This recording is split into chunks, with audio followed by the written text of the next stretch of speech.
सप्ताह में 7 दिन होते हैं, तो संडे के बाद मंडे, मंडे के बाद ट्यूसडे, ट्यूसडे के बाद वेडनेसडे, वेडनेसडे के बाद थर्सडे क्यों आता है भाई? और ये तो पूरी दुनिया मानती है ना। अब आप बताइए, अगर कोई लॉजिक इस बात का हो, संडे पहले आना समझ में आता है, सबसे प्रमुख ग्रह।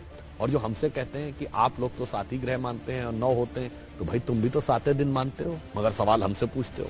चलिए, अगर सूर्य सबसे बड़ा ग्रह है और साइज के हिसाब से होना चाहिए था, तो उसके बाद दूसरे नंबर का ग्रह बृहस्पति है साइज में, फिर तीसरे नंबर का शनि है, तो संडे के बाद थर्सडे आना चाहिए था, उसके बाद सैटरडे आना चाहिए। यदि सूर्य से डिस्टेंस में देखें तो नियरेस्ट वेडनेसडे है, तो संडे के बाद बुध है, तो संडे के बाद वेडनेसडे आना चाहिए था। परंतु ऐसा क्यों होता है? उसका कारण विशुद्ध भारतीय ज्ञान, जो भारत की वैदिक ज्योतिष है, जिसमें एक चीज होती है होरा। जिन्होंने थोड़ी बहुत एस्ट्रोलॉजी पता होगी उन्हें पता होगा, होरा शब्द जो है इसी से ही ग्रीक में हॉरोस्कोप शब्द जो अंग्रेजी में आया है वो होरा से ही आया है। अब होरा ये होती है कि यदि सूर्य की पहली होरा है तो 24 घंटे के बाद जब 25वां घंटा लगेगा, यानी नेक्स्ट ये जो फर्स्ट होरा होगी वो होगी चंद्रमा की। फिर चंद्रमा के बाद जो नेक्स्ट 25वें घंटे में पहली होरा आएगी वो आएगी मंगल की, मंगल के बाद बुध की। एग्जैक्टली जो वैदिक एस्ट्रोलॉजी के होरा के कैलकुलेशन का जो सीक्वेंस है कि सूर्य, चंद्र, मंगल, बुध, बृहस्पति, शुक्र और शनि, उसी सीक्वेंस में ये हफ्ते के 7 दिन हैं। और ये हम सब ने सुना भी है, ध्यान किसी ने नहीं दिया। जब हम पूजा करते हैं अपने घर में, और तो वो नवग्रह शांति का मंत्र सब लोग